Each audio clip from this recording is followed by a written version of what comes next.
जब अम्मी अबू फौत हो गया मेरे, तो घर के हालात कोई ज़्यादा अच्छे नहीं थे। बाकी बहन भाइयों की शादियां हो चुकी थी, मैं अकेला बच गया था। मुझे पढ़ने का बहुत ज़्यादा शौक़ था और मैं अपने घर वालों से डिमांड करता था कि मुझे पढ़ना है, लेकिन घर वाले कहते थे कि यार हम अफोर्ड नहीं कर पा रहे आपको, आप कहीं काम कर लो, कुछ हुनर सीख लो, वेल्डिंग का काम सीख लो, कहीं रेडी लगा लो। लेकिन मैंने एक ठान ली थी, तो बहुत ज़्यादा मुश्किल था, कैसे कर लेता, कोई सपोर्ट करने वाला नहीं था।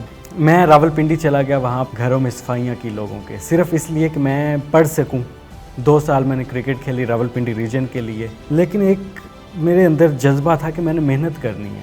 फिर मैं एक बेकरी पे काम कर रहा था, साथ साथ अपनी पढ़ाई कर रहा था, साथ साथ एक घर में काम कर रहा था, वहाँ पे बर्तन धोता था। कुछ ना कुछ मुझे अर्निंग होने लगी थी जो मेरी पढ़ाई के लिए काफ़ी थी। और आज अल्हम्दुलिल्लाह इतनी मेहनत की है कि लोग मेरी मेहनत की वजह से मुझे जानते हैं।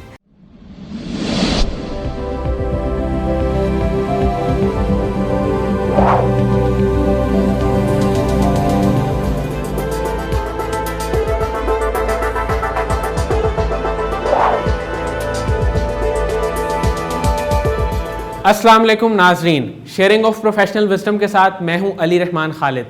आज जो मेहमान हमारे साथ मौजूद हैं, इन्होंने अपनी पूरी ज़िंदगी हिम्मत और जद्दोजहद के साथ गुजारी। बचपन में ही इनके वालिदैन का इंतकाल हो गया, लेकिन इन्होंने सोचा कि ना तो ये अपने तालीमी सफ़र को रुकने देंगे और ना ही अपनी तरक्की को रुकने देंगे, और जद्दोजहद, हिम्मत और मेहनत के साथ काम करते रहेंगे।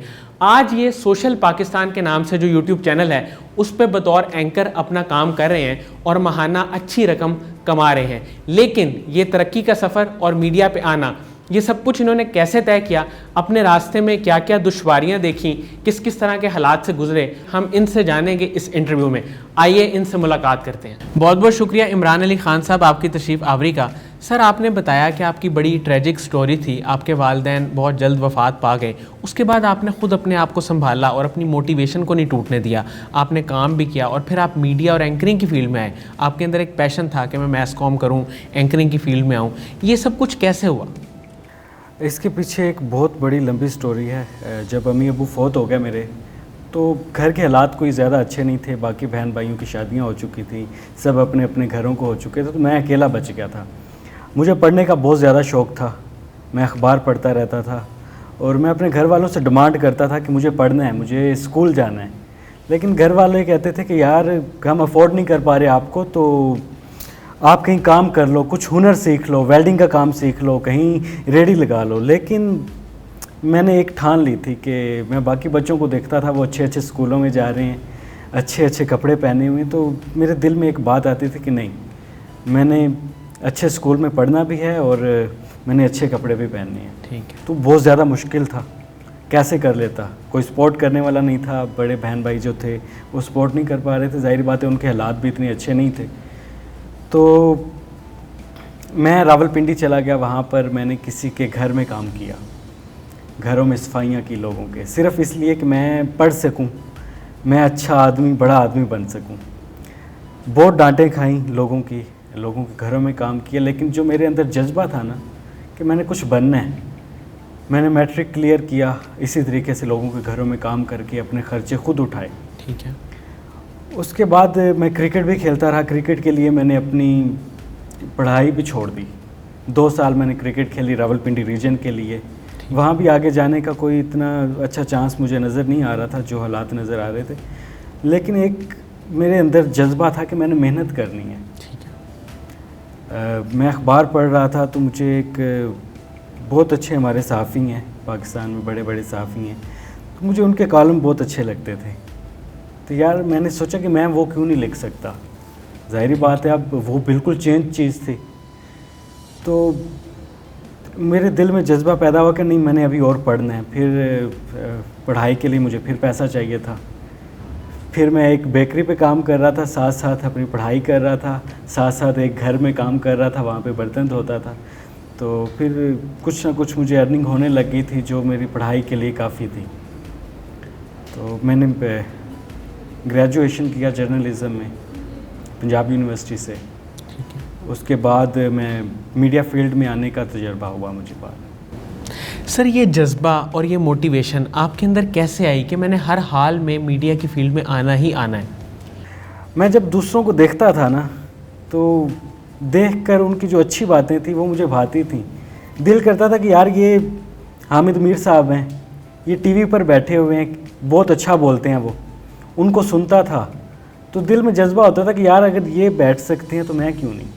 हालांकि मुझे पता था मैं ग्रास रूट लेवल से मेहनत करते हुए आ रहा था और मेहनत कर रहा था। मुझे ये यकीन था कि अगर मैं मेहनत करूँगा ना मैं कुछ बन जाऊँगा। तो मेहनत की, मेहनत पे यकीन था, जज्बा था, नेवर गिव अप, कि कभी हार नहीं माननी।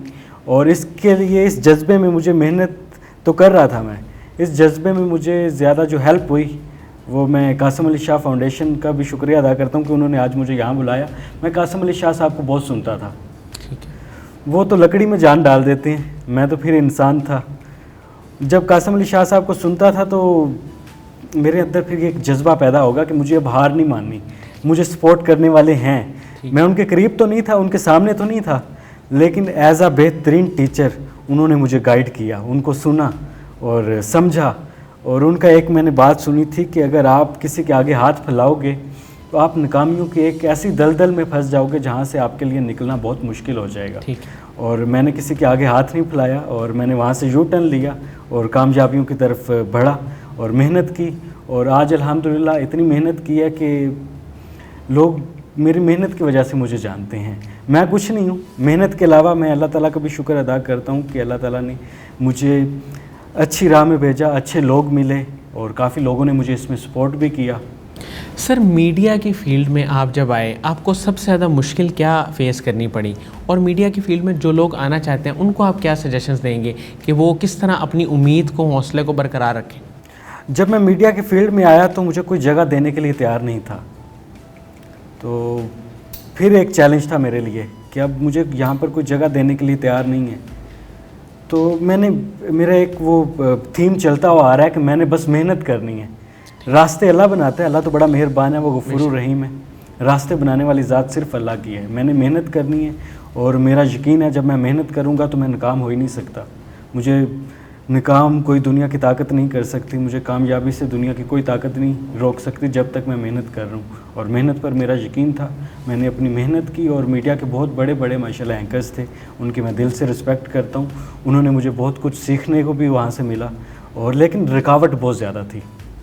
रुकावट ये थी कि सबको ये लगता था कि यार ये आ गया तो मेरी जगह ख़तरे में पड़ सकती है। तो मैंने वहाँ पर सबको ये बताने की कोशिश की कि मैं किसी की जगह लेने नहीं आया, मैं बल्कि अपनी जगह बनाने आया हूँ। और वो अल्हम्दुलिल्लाह मैंने बनाई।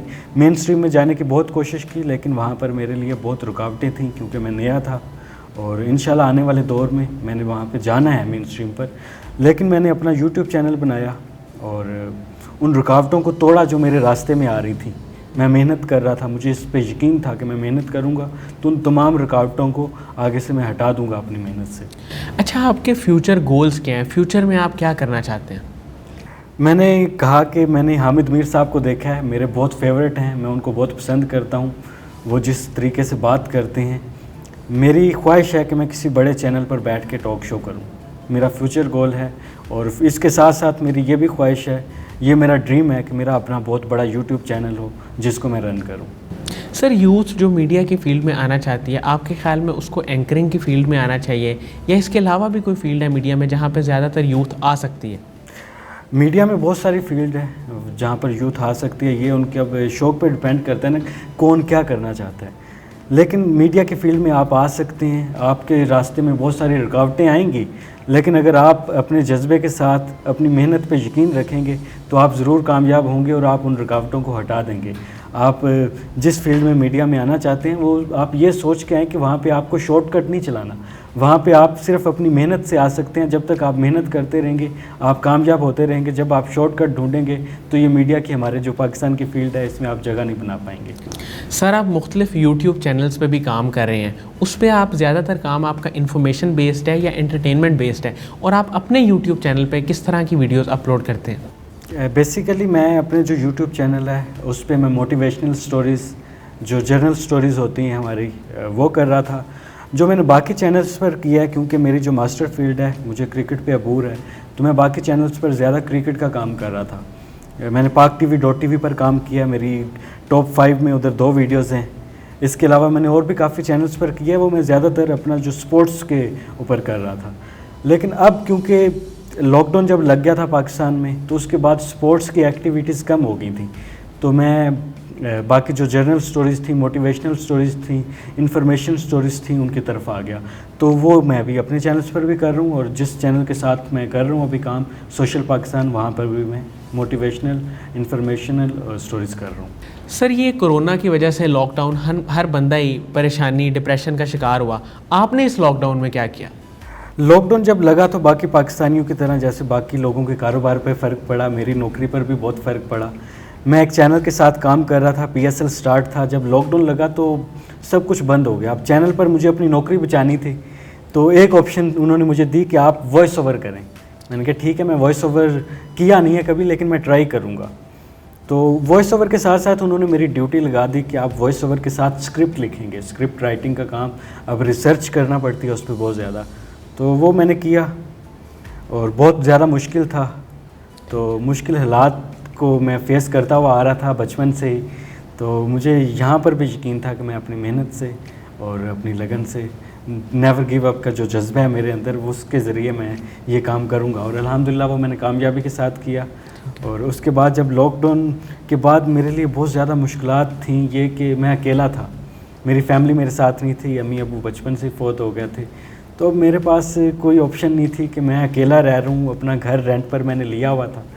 तो मैं लॉकडाउन में क्या करता, अब सिर्फ शादी की दुआ कर सकता था। और मैं रात को बैठ के जब स्क्रिप्ट लिखता था तो तहज्जुद की अजान होती है उधर हमारे इलाके में। तहज्जुद की जब अजान होती थी तो मैं तहज्जुद के वक्त नमाज़ पढ़ता था और अल्लाह ताला से गिड़गिड़ा के ये कहता था कि या अल्लाह बस मेरी अब शादी करा दे। और जब आप अच्छी नीयत के साथ पॉजिटिव रहकर दुआ करेंगे तो वो आपकी दुआ आपको कामयाबियों की तरफ ले जाएगी। बहुत बहुत शुक्रिया इमरान अली साहब आपकी तशरीफ़ आवरी का। नाज़रीन, मुझे उम्मीद है कि आपने इनकी कहानी सुनी और उसमें एक मेहनत भी थी, एक जज्बा भी था। आप इनकी कहानी से ज़रूर मुस्तफ़ीद होंगे। बहुत बहुत शुक्रिया, अपना बहुत ही ख्याल रखिएगा। अल्लाह हाफ़िज़।